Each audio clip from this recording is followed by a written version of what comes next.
Good morning student. Today we start our chapter number 11 depreciation. Chapter number 10 अभी हमने छोड़ दिया है. हम अभी चैप्टर नंबर 11 सॉल्व करेंगे. फर्स्ट चैप्टर नंबर 11 है हमारा डेप्रिसिएशन.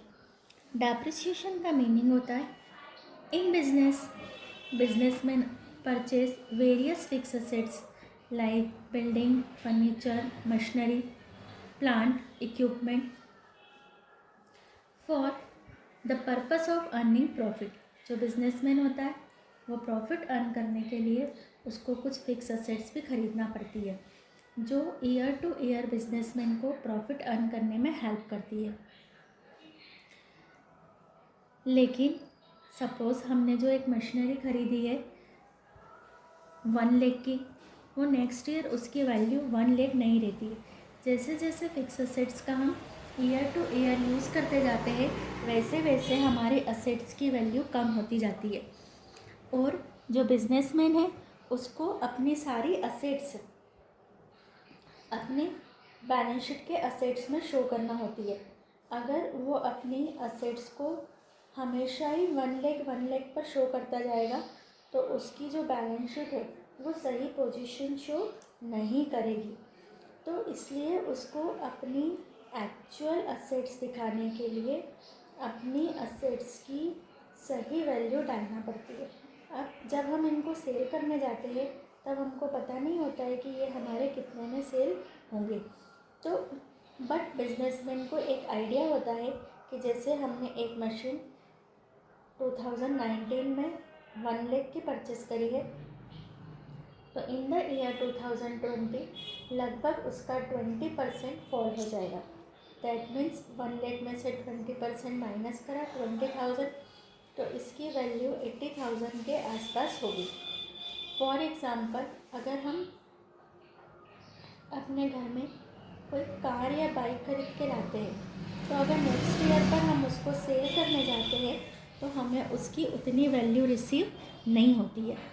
तो जितनी भी फिक्स असेट्स होती है वो day to day continuously use करने के कारण उनकी वैल्यू कम हो जाती है, उनकी यूटिलिटी भी कम हो जाती है. अब हम इसी को बेस बना करके अपना पूरा चैप्टर रीड करेंगे. Meaning of depreciation. It is a natural law when anything or any assets is continuously put into use its utility decrease. ये नेचुरल लॉ है. जब भी हम किसी थिंग का कंटिन्यूस यूज़ करते हैं तो उसकी यूटिलिटी कम हो जाती है. Which ultimately reduce its money value. To run the business many type of fix assets are required. For example building, plant, machinery etcetera. These assets are used to earn profit in the present and it's expected to earn profit in many years to come. हम जो भी assets खरीदते हैं वो इसलिए खरीदते हैं कि ये असेट्स हमको अभी प्रेजेंट में और आने वाले कई ईयर तक हमको प्रॉफिट अर्न करने में हेल्प करेगी. There is a gradual decline in the value of assets due to continuously use. और ये जो हमारी असेट्स होती है इनमें कंटिन्यूस यूज़ के कारण ग्रेजुअली कुछ लॉस होता रहता है, वैल्यू कम होती रहती है. This fall in value of fix assets is called depreciation. In accounting terminology में ये जो वैल्यू में फॉल आता है इसको हम डेप्रिसिएशन कहते हैं. Depreciation is the permanent and continuous decrease in the book value of a fix assets due to use के कारण जो फिक्स असेट्स में परमानेंटली फॉल आता है, डिक्रीज़ होती है book value due to expiration of time, obsolescence, expiration of legal rights और other causes. ये जो अदर कॉजेज़ होते हैं इनके कारण हमारी जो बुक वैल्यू में कंटिन्यूस डिक्रीज़ होता है, कंटिन्यूस का डिक्रीज़ होता है. ऐसा नहीं है कि एक साल डिक्रीज़ हो गई तो अगले साल वैल्यू इंक्रीज़ हो जाएगी. हर साल कुछ ना कुछ वैल्यू उसकी डिक्रीज़ होती जाती है. तो जो कंटिन्यूस लॉस होता है, जो कंटिन्यूस बिजनेस की वैल्यू जो डिक्रीज़ होती है उसको हम डेप्रिसिएशन कहते हैं। Different terms have been developed in accountancy to denote the depreciation for different types of assets. Different terms, कई सारे इसके टर्म्स हैं जो डेप्रिसिएशन के लिए हम यूज़ करते हैं। These are depreciation, amortization and obsolescence. तो डेप्रिसिएशन के कई और सारे नाम भी है। To calculate the net profit और loss is necessary to record depreciation like any other expenses of the business. Business के दूसरे एक्सपेंसेस के जैसे इसको भी रिकॉर्ड करना नेसेसरी होता है। अब आप इसका मीनिंग लिखेंगे। मीनिंग यहाँ से लिखेंगे, there is a gradual decline in the value of assets due to continuous use. This fall in value of fix assets is called depreciation in accounting terminology.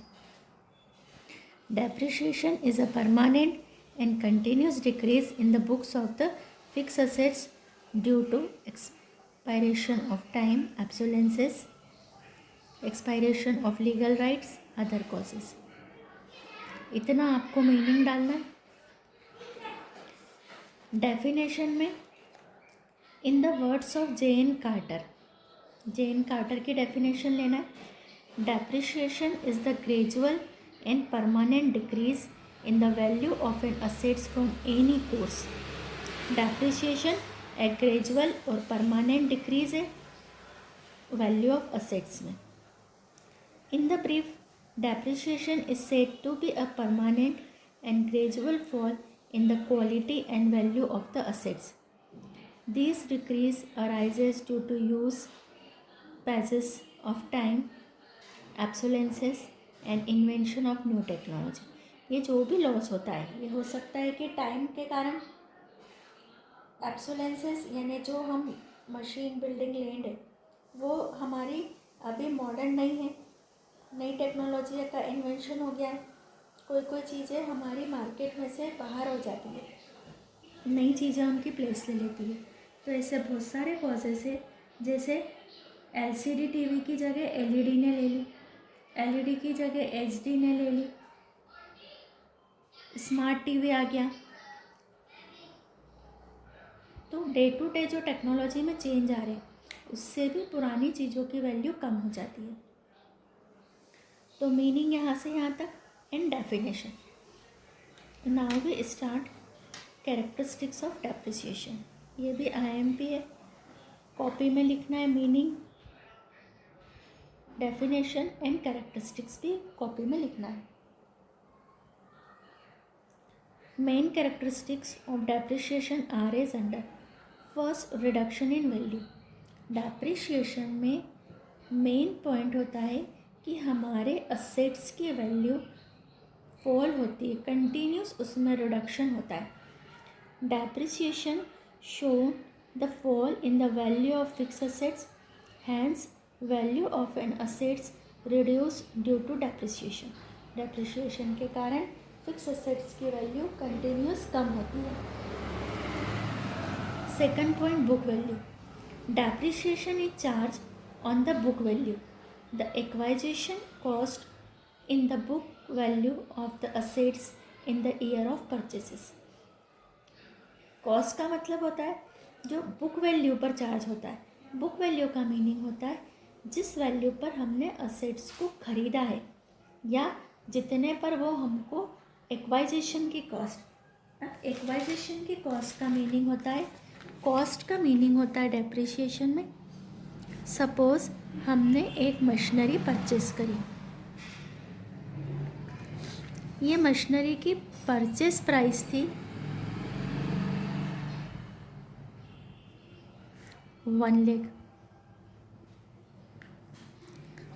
इसको लाने में फ्रेट लग गया हमको 10,000 और इसके इस्टेब्लिशमेंट के एक्सपेंसेस।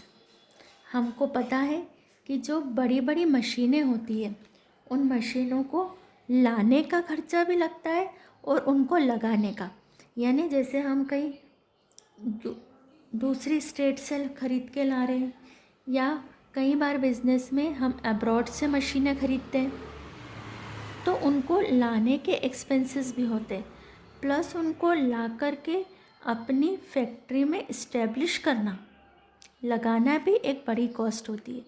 सपोज़ उसके खर्चे आए 20,000, तो डैट मीन्स हमारी जो कॉस्ट होगी मशीनरी की वो होगी 30,000। तो यही हमारी क्या होगी, बुक वैल्यू। और हम जो डेप्रिसिएशन की कैलकुलेशन करेंगे वो बुक वैल्यू पर करेंगे, कॉस्ट पर करेंगे। तो सेकंड कैरेक्टरिस्टिक्स है book value. Depreciation is charge on the book value. The acquisition यानी कि उसको एक्वायर यानी अपने पास तक आने में, यूज़ करने तक जो कॉस्ट थी वो हमारी कहलाती है book value. Then third characteristics is permanent decrease. हम मीनिंग से पढ़ते आ रहे हैं कि जो कंटिन्यूस होता है और परमानेंट होता है। परमानेंट का मीनिंग, सपोज हमने एक कार खरीदी है, हमने एक कार परचेस की है 4 लाख की इन ईयर 2019। इन ईयर 2020 जब हम इसको सेल करने जाएंगे तो हमको जो इसकी प्राइस मिलेगी, फॉर एग्ज़ाम्पल हमको इसकी प्राइस मिल गई 3,50,000। अब जब हम इसको 2020 में अगर हम सेल करेंगे तो ऐसा नहीं है कि 2020 में कोई हमको इसके 3,60,000 दे देगा। जो फॉल आएगा वो परमानेंट ही आएगा, यानी 3,50,000 से ज़्यादा अब हमको कभी भी इसकी वैल्यू नहीं मिलेगी। और क्योंकि हमने कंटिन्यूस 1 ईयर यूज़ कर लिया है तो और वैल्यू हमारी 3,50,000 से कम ही मिलेगी। तो डेप्रिसिएशन में जो फॉल आता है वो कंटिन्यूस आता है और परमानेंट आता है। ऐसा नहीं है कि एक बार फॉल आने के बाद में कुछ समय बाद प्राइजेस बढ़ जाएगी। जो कमोडिटी या जो थिंग्स ऐसी होती है जिनकी प्राइजेस कम ज़्यादा होती रहती है उसको हम फ्लक्चुएशन कहते हैं। जो मार्केट की कंडीशन, डिमांड और सप्लाई से जो प्राइजेस में कम या ज़्यादा जो प्राइजेस होती है उसको हम फ्लक्चुएशन कहते हैं, डेप्रिसिएशन नहीं कहते। डेप्रिसिएशन का मीनिंग है ऐसा फॉल जो कंटिन्यूस हो, परमानेंट हो, वो हमारा डेप्रिसिएशन कहलाता है। Permanent decrease, it is a permanent and regular decrease in the books value of an assets. Fourth, continuous decrease, depreciation is a continuous decrease in the books of the value of assets. ये दोनों point हमने meaning से ही समझ लिए। On fix assets, depreciation हमेशा fix assets पर ही चार्ज होता है, करंट असेट्स पर चार्ज नहीं होता है। Nature, the nature of depreciation is of an expenses. इसका नेचर एक्सपेंसेस के जैसा होता है। It is essential to charge to it calculate the true profit और लॉस। सही प्रॉफिट या लॉस निकालने के लिए इसको कैलकुलेट करना कंपलसरी होता है। Allocation process, depreciation is not the process of valuation of an assets, it is a process of allocation of cost of the assets over the period of its life. इसको हम पूरे, जैसे हमारी एक machinery की life 10 year है तो हम पूरी मशीनरी के डेप्रिसिएशन को 10 ईयर में अलोकेट कर देते हैं, बांट देते हैं। तो यहाँ पर हमने 7 पॉइंट रीड कर लिए हैं। इसमें से आपको एनी 5 पॉइंट की कैरेक्टरिस्टिक्स तैयार करना है। ये हमारा हो गया meaning, definition and characteristics of depreciation. Now our another important question is difference between depreciation and fluctuation. अभी मैंने आपको बताया कि जो हमारा डेप्रिसिएशन होता है वो हमारा एक कंटिन्यूस फॉल होता है, परमानेंट फॉल होता है। और फ्लक्चुएशन का मीनिंग होता है मार्केट की कंडीशन के कारण जो प्राइजेस में फॉल या राइज आता है वो हमारा फ्लक्चुएशन होता है।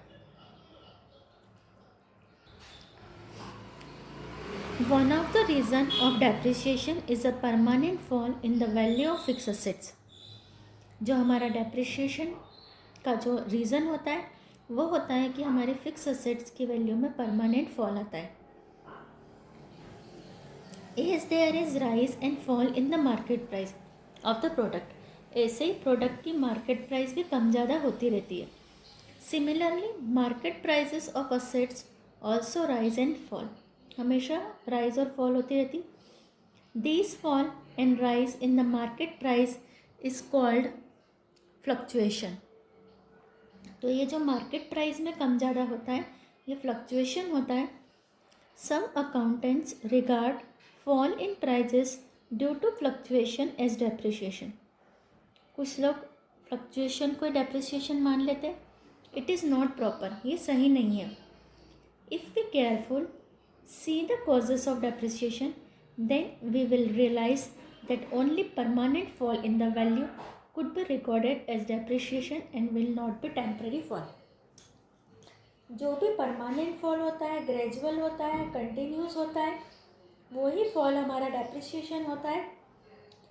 किसी भी रीज़न से अगर किसी प्रोडक्ट का मार्केट प्राइस कम हो जाता है और फिर वो वापस बढ़ भी जाता है, तो ये जो बढ़ना और कम होना that is called fluctuation.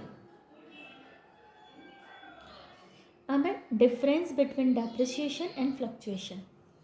Serial number, basis of differences, depreciation, fluctuation. First, occurrence कब होता है? Depreciation occurs only on fix assets. किस पर होता है ये? फिक्स असेट्स पर। Fluctuation occurs on both fix and non fix assets. जैसे हमारी फिक्स असेट्स होती है, कुछ हमारी करंट असेट्स होती है, उनमें भी वैल्यू में फ्लक्चुएशन होता रहता है। बट डेप्रिसिएशन सिर्फ फिक्स असेट्स पर होता है। Second, efficiency. Depreciation arises due to continuous use and hence the efficiency of assets reduce. Depreciation continuous use के कारण आता है और इससे हमारे असेट्स की एफिशिएंसी कम हो जाती है। जितनी हमारा मशीनरी प्लांट पुराना होता जाएगा उतनी उसकी एफिशिएंसी कम होती जाएगी। Fluctuation does not result in any decrease of efficiency. Fluctuation का मीनिंग कोई एफिशिएंसी में डिक्रीज नहीं आया। जैसे हम गोल्ड के रेट देखते तो डेली गोल्ड के रेट कम और ज़्यादा होते रहते हैं, तो इसका ये मीनिंग नहीं है कि कम हो गए तो गोल्ड की यूटिलिटी कम हो गई है। ये मार्केट के डिमांड और सप्लाई के कारण जो फ्लक्चुएशन आता है वो हमारा इफ़िशियंसी को डिक्रीज़ नहीं करता है।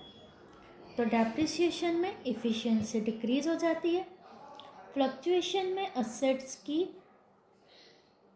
इफ़िशियंसी डिक्रीज़ नहीं होती है। Fall in value. Depreciation is the result of permanent fall in the value of the assets. Depreciation का रिज़ल्ट ये होता है कि हमारे असेट्स की जो वैल्यू है वो परमानेंटली फॉल हो जाती है। Fluctuation is temporary fall in the value. Fluctuation में जो फॉल आता है वो टेम्परेरी आता है, वापस हमारी असेट्स की वैल्यू बढ़ भी जाती है। लेकिन डेप्रिसिएशन के रीज़न से जो फॉल आता है वो परमानेंट होता है, वो कभी भी इंक्रीज नहीं होती है value. Fourth, nature of changes. In depreciation change in value is always towards fall. Depreciation में जो वैल्यू होती है वो हमेशा कम ही होती है। डेप्रिसिएशन के फ्लक्चुएशन में कम और ज़्यादा दोनों होती है और डेप्रिसिएशन में हमेशा फॉल ही होती है। In fluctuation changes can be towards rise और fall in the value. Fluctuation में वैल्यू कम और ज़्यादा दोनों होती है। Relation. depreciation is related to book value, fluctuation is related to market value. depreciation हमारा बुक वैल्यू से रिलेटेड होता है और फ्लक्चुएशन मार्केट प्राइस से रिलेटेड होता है. Regularity, depreciation is regular in nature. Depreciation हमारा रेगुलर होता है, चलता रहता है. जैसे जैसे टाइम निकलता जाएगा असेट्स की वैल्यू कम होती जाएगी. But fluctuation is irregular and is not continuous. Fluctuation irregular होता है और कंटिन्यूस नहीं होता है. 7. Certainty. Depreciation is certain, fluctuation is not certain. Depreciation हमारा सर्टन होता है, निश्चित होता ही होता है और fluctuation is not certain. 8th point, accounting. Accounting of depreciation is legally required. हमको डेप्रिसिएशन की अकाउंटिंग करना लीगली ज़रूरी होती है. Accounting of fluctuation is not legally necessary. Fluctuation की अकाउंटिंग करना लीगली ज़रूरी नहीं होता है. Working efficiency. Depreciation decrease the working efficiency of an assets.